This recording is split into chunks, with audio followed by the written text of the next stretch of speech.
I was there when it happened, when everything changed, when the Krolathi Dominion made the single worst mistake in the recorded history of the Galactic Council. My name is Vex, and I served as a diplomatic liaison aboard the Council Station Harmony's Gate for 17 cycles. 17 cycles of watching species negotiate, trade, argue, and occasionally threaten each other with sanctions.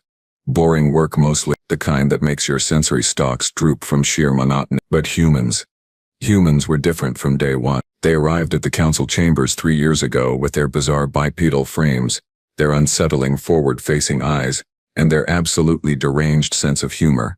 I remember Ambassador Marcus Webb, their first official representative, telling a joke during his inaugural address, something about a chicken crossing a transportation grid. Nobody laughed. We didn't understand. But Marcus laughed anyway, this booming sound that echoed through the crystalline walls, and somehow that made it funny. The Krolathi hated them immediately. Now the Krolathi were what we called an aggressive expansion species. They conquered 12 systems before the council stepped in and gave them a very stern talking to. Well, more than a talking to. Economic sanctions, trade restrictions, the whole diplomatic arsenal. It worked.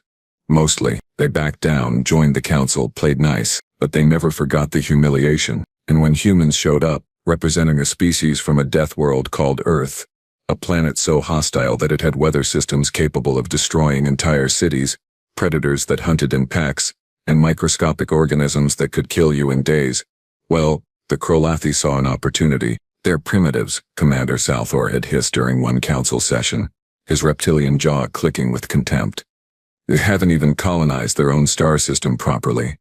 They rely on chemical propulsion. Chemical. Like savages burning dried vegetation for warmth. Marcus had smiled at that. Not argued. Just smiled. That should have been our first warning. The tensions escalated slowly. Trade disputes. Border disagreements. The Krolathi started pushing. Testing boundaries. Seeing how far they could go. The humans pushed back. But diplomatically. Always diplomatically. They filed complaints. Attended mediation sessions. Followed every single protocol in the council handbook. Why don't they fight? My colleague Thrin had asked me once, her antennae twitching with confusion. They're from a death world. Their planet tried to kill them for millennia. They should be warriors. Maybe that's why they don't fight, I suggested. Maybe they're tired of it. I was wrong. So catastrophically wrong. The incident happened during what the humans called a cultural exchange broadcast. The Krolathi had agreed to showcase their society, their achievements, their way of life. It was meant to be a gesture of goodwill, a way to smooth over the tensions. The council encouraged it. We thought it was progress. The broadcast was being transmitted across 47 systems, live and unedited. Millions of beings tuned in. I watched from my quarters, half paying attention while I sorted through trade requisitions. The Krolathi showed their military parades, their architectural wonders, their technological achievements. Standard propaganda, really. Boring but harmless. Then they brought out what they called specimens from worlds they'd conquered in the past, before council intervention. My sensory stalks perked up. This was unusual, potentially controversial. They paraded various aliens across the screen, talking about how these species had been integrated into the Dominion. Some looked miserable. Others looked resigned. All of them wore collars. Electronic restraints that the Krolathi claimed were for everyone's safety. Then they brought out a human child. I nearly dropped my data tablet. The girl couldn't have been more than 8 cycles old, maybe 9. Small even by human standards. Dark hair pulled back from her face, wearing what looked like a torn jumpsuit, several sizes too large. The collar around her neck seemed obscenely massive against her thin throat. This specimen, Salthor announced, his voice dripping with satisfaction, was recovered from an unauthorized human survey vessel that violated our borders 6 months ago. The adults have been processed. This juvenile serves as a reminder that no species is above Dominion law. The girl, to her credit, didn't cry. She stood there small and defiant, staring directly at the camera with those forward-facing predator eyes that made my skin itch. Marcus Webb's face appeared in a small window on my screen. The human ambassador had been watching too. His expression hadn't changed, but something about his absolute stillness made my internal organs clench with sudden primal fear. Commander Salthor, Marcus said quietly, his voice patched through to the broadcast. That child is a Federation citizen. Release her immediately and we can resolve this through proper channels. Salthor laughed. It sounded like rocks grinding together. You are in no position to make demands, ape. Your pathetic Federation has 3 colony ships, and a handful of patrol craft. The Dominion commands 700 warships. We could sterilize your miserable Deathworld before your primitive sensors even detected our fleet. Please, Marcus said. And I'd never heard a human use that word before. It sounded strange coming from him. Hollow. Don't do this. Just give us back the child. Whatever you want. We can negotiate. We don't negotiate with animals. That's when Salthor drew his plasma blade. The entire Galactic Council collectively held its breath. Surely he wouldn't. Not during a live broadcast. Not with millions watching. The political ramifications alone would be catastrophic. The girl finally spoke. Her voice was small but steady. My name is Emma Reeves. I'm from New Boston Colony. Tell my mom I love her. Salthor killed her, just like that. One quick motion. The blade went through her chest, and she collapsed like a puppet with cut strings. No dramatic final words. No heroic last stand. Just a child, murdered, while the galaxy watched. I think I screamed. I'm not sure. Everything after that moment became a blur of horror and disbelief. The broadcast cut off immediately. Emergency council sessions were called. Ambassadors from 63 species descended on Harmony's gate within hours, all demanding answers, justice, action. Marcus Webb didn't attend any of them. Instead, he sent a single message to the council, transmitted across all official channels, copied to every member species, every news network, every diplomatic station in council space. It was 7 words long. You have 48 hours to pray. That was it. No threats. No detailed plans of revenge. No diplomatic breakdown or formal declaration of hostilities. Just those 7 words. The Krolithi laughed. Salthor gave interviews, smirking at the camera, talking about how humans were all talk and no action, how their emotional attachment to individual members made them weak, how the Dominion would crush any retaliation before it began. Let them come, he said during one particularly smug broadcast. We'll add their skulls to our trophy halls. I tried to warn them. So did others. Those of us who'd actually spent time with humans, who'd talked to them, learned about their history. We knew they were dangerous, not because of their technology or their numbers, but because of what their planet had done to them. Earth didn't just produce survivors. It produced apex predators who'd spent 10,000 years fighting each other because everything else on their planet was already dead or tamed. But nobody listened. The Krolithi were too arrogant. The council was too bureaucratic.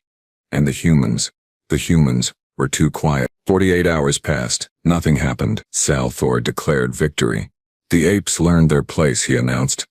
They know better than to challenge the Dominion. That's when the human fleet arrived. It wasn't a fleet, really. Not in any traditional sense. They didn't have hundreds of warships like the Krolithi. They had 43 vessels, most of them converted cargo haulers, and mining ships. Civilian craft, retrofitted with weapons that the council hadn't even known humans possessed. They came out of slip space at the edge of the Krolithi home system, and every sensor array from here to the galactic rim lit up like a supernova. The lead ship transmitted a message, not to the Krolithi, to everyone else. This is Admiral Jessica Torres of the United Earth Federation. All non-Krolithi vessels have 6 hours to evacuate this system. This is your only warning. Anyone remaining after that deadline will be considered hostile. The Krolithi scrambled their defense fleet. 700 warships, just like Salthor had boasted. They formed a defensive perimeter around their homeworld. Weapons-charged shields at maximum. An impressive sight, really. Overwhelming force. I watched the tactical displays from Harmony's gate, along with several hundred other diplomats and military observers. We expected a short, brutal battle. The humans were outnumbered 16-1. Even with surprise and superior weapons, basic mathematics suggested they couldn't possibly win. We didn't understand humans yet. Not really. The battle, if you could even call it that, lasted 14 minutes. The human ships didn't attack the Krolithi fleet directly. Instead, they launched thousands of small projectiles, traveling at relativistic speeds. Kinetic kill vehicles, moving so fast that they couldn't be intercepted, couldn't be stopped, couldn't even be tracked properly until it was too late. Each projectile hit with the force of a tactical nuclear weapon. No radiation, no fallout. Just pure kinetic energy, converting mass into destruction through velocity alone. The Krolithi ships exploded like overripe fruit. Within 4 minutes, half their fleet was debris. Within 8, 3/4. The remaining vessels tried to retreat, but the humans had positioned ships along every slip space exit vector. There was nowhere to run. Selithor himself transmitted a desperate plea for ceasefire, for negotiation, for mercy. Admiral Torres responded personally. "You killed a child on live broadcast. You laughed about it. You mocked us. You thought we were weak because we tried diplomacy first." Her voice was cold, mechanical, empty of anything resembling compassion. "We gave you 48 hours to pray. I hope you used them wisely." The last Krolathi warship was destroyed 11 minutes into the engagement. Then the human fleet turned toward the planet itself. The council went absolutely insane. Emergency transmissions, frantic diplomatic messages, threats of sanctions and military intervention. Surely the humans wouldn't. They couldn't. The civilian population. "This is Admiral Torres to all council observers. The United Earth Federation recognizes your concern. We have no intention of harming civilian populations. Our quarrel is with the Krolathi military command and the individuals directly responsible for Emma Reeves' murder." What happened next became known as the precise nightmare. The human ships deployed orbital bombardment platforms, but not for mass destruction.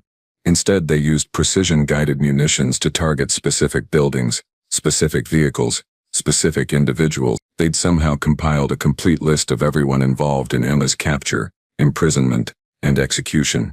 Every guard, every officer, every administrator who'd processed paperwork or looked the other way. 347 Krolathi died that day. Not 348, not 346. Exactly the number of individuals who'd played any role, however minor, in one child's death, including Zalthor, who they found hiding in a bunker 3 kilometers underground.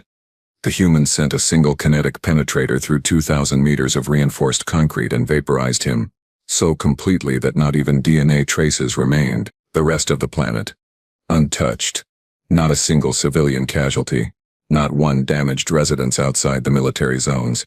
The humans had surgical precision that made our most advanced targeting systems look like children throwing rocks. When it was over, Admiral Torres transmitted one final message. "The United Earth Federation considers this matter resolved.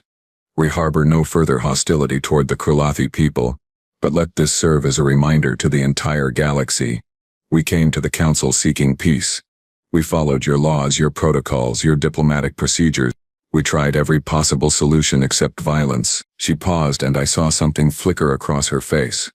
Pain, maybe, or regret, or just exhaustion. "But we are from Earth. Our planet spent 4 billion years trying to kill us, and we're still here. We survived ice ages and meteor strikes, and supervolcanoes. We domesticated wolves and invented agriculture and split the atom. We looked at the stars and decided they were ours too, no matter how impossible the distance." Another pause. "Longer this time. We don't want war. We never wanted war. But if you hurt our children, if you broadcast their murder as entertainment, if you laugh while they die," her voice dropped to barely a whisper, "then we'll show you exactly what a death world creates, and you'll understand why Earth doesn't just produce survivors. It produces monsters who learn to be civilized." The transmission ended. The human fleet left the system exactly 6 hours after they'd arrived. Just as they'd promised. They didn't occupy, didn't claim territory, didn't demand reparations. They simply left, as if they'd just handled a minor administrative task. The Galactic Council spent 3 weeks arguing about what to do. Some species wanted the humans expelled, sanctioned, punished for their actions. Others pointed out that the humans had technically followed council law. The Krolathi had committed murder. The humans had responded with proportional justice. Brutal, yes. Terrifying, absolutely. But legal. In the end, we did nothing.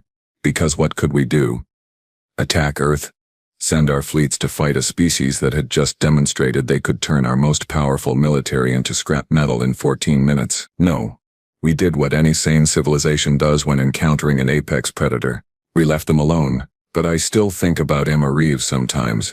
About that small, defiant face staring at the camera. About her last words asking that someone tell her mother she loved her. About how one child's murder changed the entire political balance of our galaxy. The humans went back to their diplomatic work after that. Marcus Webb returned to his post, attended council sessions, filed trade agreements. But something had changed. When he walked through the corridors of Harmony's Gate now, every species moved aside. Not out of disrespect, out of fear, and respect maybe, but mostly fear, because we finally understood what the humans had been trying to tell us from the beginning. They didn't come to the stars looking for conquest. They came looking for friends, for allies, for a place in the cosmic community. But if you push them, if you hurt them, if you make them choose between civilization and survival, well, Earth spent 4 billion years teaching them that survival comes first. And the truly terrifying part? The part that keeps me awake during sleep cycles, that makes my sensory stalks twitch with lingering dread. The Krulathi had 700 warships, an empire spanning 12 systems, and thousands of years of military tradition. The humans had 43 converted cargo ships, 3 colony worlds, and less than a century of space travel experience. And they won. So what happens when humanity isn't the underdog anymore?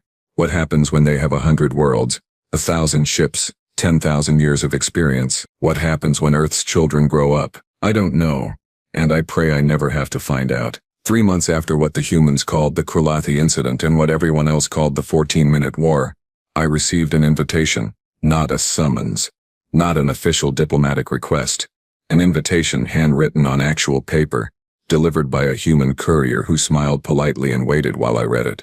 Ambassador Marcus Webb requests the pleasure of your company for dinner aboard the human vessel Perseverance. Casual dress. 7 o'clock station time. Please bring an open mind and an empty stomach. The last line made my sensory stalks curl with confusion. Humans and their bizarre idioms. Will you attend? The courier asked. Her name tag read Stevens. Young, maybe 20 cycles, with bright eyes that seemed to catalog everything about me in seconds. Yes, I'll attend. She smiled wider. Excellent. The ambassador will be pleased. Fair warning though, he's cooking Italian tonight, so prepare for garlic. Lots and lots of garlic. I had no idea what that meant. I went anyway. The Perseverance was one of those converted cargo ships that had participated in the battle. Up close you could still see the retrofit marks where weapons had been hastily mounted, where civilian hull plating had been reinforced with military-grade armor, scars from a species that had been forced to improvise their way to victory. Marcus met me at the airlock personally, wearing what he called a sweater and jeans instead of his usual formal attire. He looked tired, older than I remembered, though only 3 months had passed. Vex, thank you for coming. I know this is unusual, but I needed to talk to someone who isn't human, and you're one of the few who didn't vote to have us expelled from the council. I didn't vote to expel you because what you did was technically legal, I said carefully. But Marcus, you terrified everyone. Half the council species are convinced you're going to start a conquest campaign. He laughed, but it sounded sad.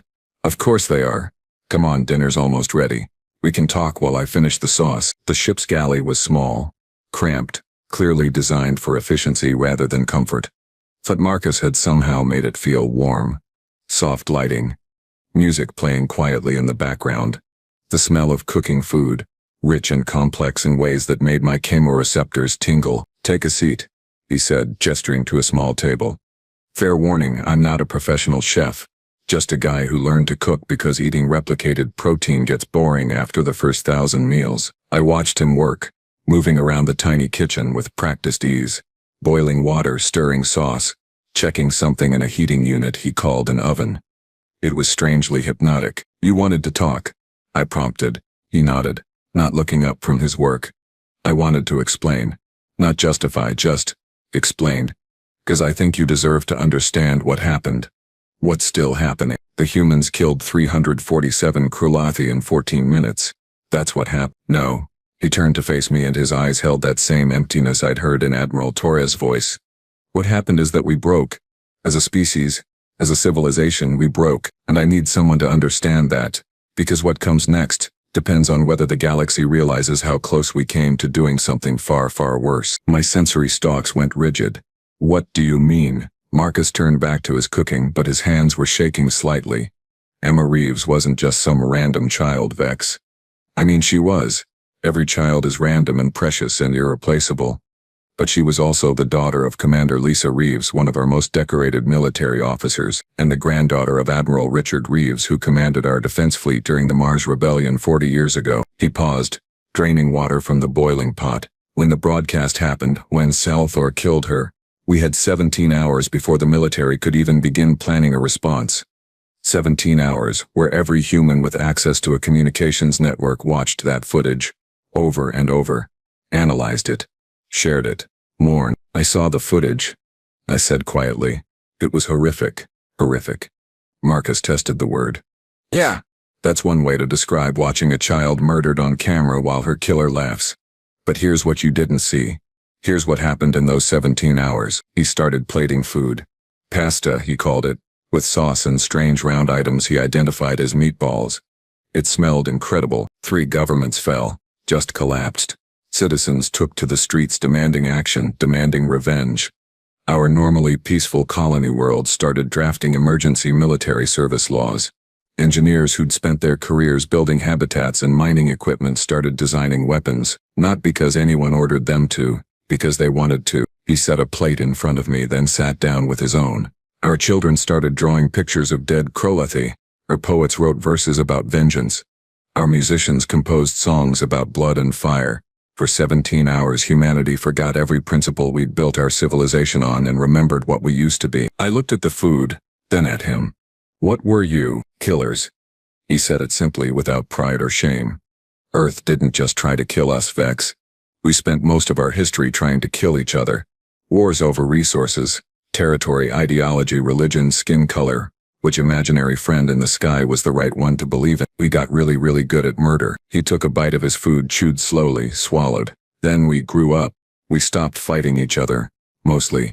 United our governments. Cleaned up our planet. Reached for the stars. We became civilized. But civilization isn't genetic. It's not hardwired.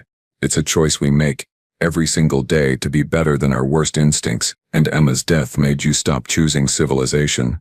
For 17 hours? Yes. He met my eyes. For 17 hours humanity wanted genocide, complete extermination. Burn the Krolathi worlds, salt the earth, erase them from existence. Make an example so horrific that no species would ever harm another human child. My entire body went cold. The vote in our emergency council was 97-3. 97 representatives voted for total war, not surgical strikes, not targeted justice. Extermination. But you didn't do it. No. Because 3 people stood up and said no. Admiral Torres was one of them. Marcus Webb was another. And the third was Lisa Reeves herself. He pushed his food around on his plate, not eating anymore. Emma's mother stood in front of our entire government, tears streaming down her face, and said that her daughter wouldn't want this. That Emma had spent her short life learning about the stars, about alien cultures, about building bridges between species, that Emma had been excited to meet aliens, not kill them. His voice cracked slightly. Lisa said that if we responded to her daughter's murder with genocide, then Zalathor would have killed Emma twice. Once with a blade, and once by destroying everything she believed in, everything she represented. I didn't know what to say.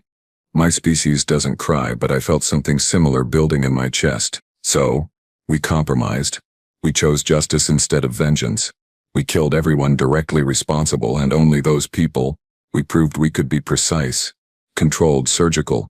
We showed the galaxy that humans could be pushed to the brink and still choose civilization. But it was close. It was terrifyingly close. He finally took another bite of food, chewing mechanically.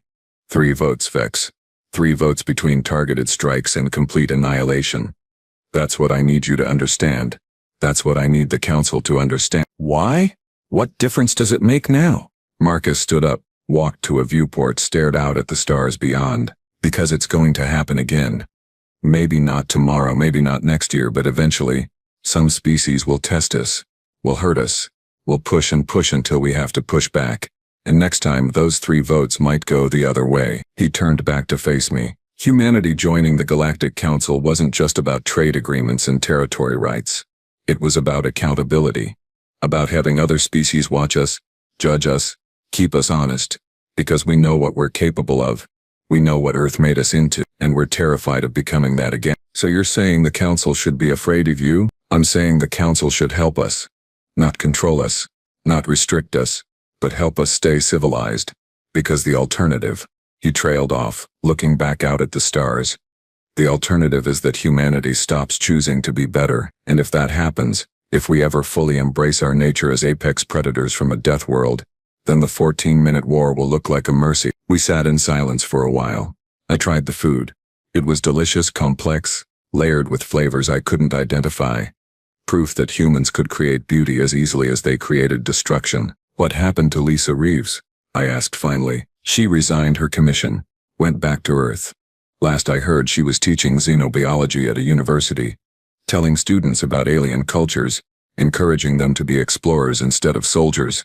He smiled sadly, honoring her daughter's memory the only way she knows how. And the other humans, the ones who wanted genocide, they're still here, still angry, still grieving, but they're choosing civilization too, one day at a time, because that's what we do. We choose. Every single day we choose to be better than our worst impulses. He came back to the table, sat down, pushed his plate away. I invited you here because I need someone on the council to understand this, to explain it to the others. Humanity isn't your enemy, Vex. But we're not your friends either. Not really. We're something more complicated. We're a species that has the capacity for incredible violence and incredible compassion, and we're constantly fighting ourselves to figure out which one wins. That sounds exhausting. It is, but it's also what makes us human. He smiled, and for the first time since I'd arrived, it reached his eyes. Now finish your pasta. I made tiramisu for dessert, and you haven't lived until you've tried tiramisu. I didn't know what tiramisu was, but I ate it anyway. It was sweet, rich, almost painfully delicious. We talked for 3 more hours, about nothing important. Music, art, literature, the kinds of things that civilized beings discuss over good food and better company. When I left the Perseverance that night, I understood something fundamental about humans that I hadn't grasped before. They weren't monsters pretending to be civilized. They were civilized beings who remembered being monsters, and that memory terrified them more than it terrified us. I wrote a report about our conversation and submitted it to the council. Most ignored it. Some dismissed it as human propaganda. But a few, a precious few, understood what I was trying to communicate. Humanity needed the council. Not because they were weak, but because they were strong. Too strong. And they knew. 6 months later, the council voted on a human proposal. The Accountability Accord, they called it. A framework for mutual oversight, where every major military action by any species required council approval. Independent observers. Transparent decision-making. Consequences for violations. It passed by a narrow margin. The humans voted for it immediately, binding themselves to rules that limited their own power. Other species followed, reluctantly. Even the Krolathi, what remained of their government, signed on eventually. Marcus sent me a message after the vote. Just 2 words. Thank you. I never told him that I didn't do it for humanity. I did it because I'd spent an evening eating pasta with a man who'd helped prevent genocide, and I'd seen the cost of that choice written in every line of his face. That's when I finally understood what Earth had created. Not monsters, not warriors, not conquerors, guardians. A species so dangerous that they had to guard the galaxy from themselves. 5 years have passed since then. The Accountability Accord has prevented 2 wars and diffused 7 potential conflicts. Humanity has established 30 new colonies and open trade agreements with 41 species. They've shared their medical technology, their agricultural techniques, their music and art and literature. They've become, slowly and carefully, exactly what they wanted to be when they first arrived at the council. Members of the galactic community. Friends. Ally. But I still remember the 14-minute war. I still remember Marcus's words about those 3 votes. And I still wonder, late at night when sleep won't come, what would have happened if those votes had gone the other way? What would the galaxy look like if humanity stopped choosing civilization and embraced their nature as children of Earth? I hope I never find out. Emma Reeves would have been 13 now. Old enough to attend the Council Youth Summit where children from different species learn about each other's cultures. I saw the agenda for this year's summit. There's a session called Building Bridges Between Stars, and it's being taught by retired Commander Lisa Reeves. She's teaching alien children about humanity, about choosing compassion over violence, about reaching for the stars with open hands instead of closed fists, teaching them the lesson her daughter never got to learn fully, that we're all more alike than we are different. That every species, even the ones from Deathworlds, even the ones capable of horrific violence, has the capacity for incredible kindness. That civilization isn't something you're born with. It's something you choose. Every single day, over and over again. I think Emma would be proud of her mother, proud of her species, proud of what they chose to become, even after experiencing the worst kind of loss. And maybe, in some small way, that's the real victory. Not the 14-minute war. Not the Accountability Accord. Not even the peace that followed. The real victory is that humanity looked into the abyss, saw what they could become, and decided to be better. That's the story I tell now when younger species ask me about humans. Not the horror of the Krulathi incident. Not the fear of Earth's apex predators. I tell them about Marcus cooking pasta in a cramped galley, talking about choices and consequences, about Lisa Reeves teaching alien children instead of leading armies, about a species that chose justice over vengeance, even when vengeance would have been so much easier. I tell them that humans are dangerous. Yes. Terrifying. Absolutely. But they're also capable of remarkable restraint, incredible compassion, and a stubborn, persistent refusal to become the monsters their world tried to create. And if you treat them with respect, if you honor their children, if you meet them as equals instead of inferiors, then you'll find that humans make the best friends in the galaxy. But if you hurt them, if you push them, if you broadcast the murder of their children for entertainment, well, then you'll learn exactly what a Deathworld creates, and you'll wish you'd used those 48 hours to pray. Because Earth doesn't just produce survivors, it produces species that survive anything, even themselves. And that might be the most terrifying thing of all. The human delegation is meeting with council leadership tomorrow. Routine trade discussions. Nothing dramatic. Marcus will be there, wearing his formal robes, smiling and joking and following every diplomatic protocol perfectly. But I'll be watching his eyes, looking for signs of strain, of exhaustion, of the constant battle between civilization and instinct, because that's what humans do. They fight themselves, every single day, to be worthy of the stars they've claimed. And as long as they keep fighting that battle, as long as they keep choosing compassion over violence, civilization over chaos, hope over despair, then maybe, just maybe, the galaxy will be okay. Emma Reeves died 5 years ago, but her legacy lives on in every choice her species makes, in every diplomatic solution they pursue, in every moment they choose peace over war. That's not a bad memorial for a child who just wanted to see the stars. Not bad at all.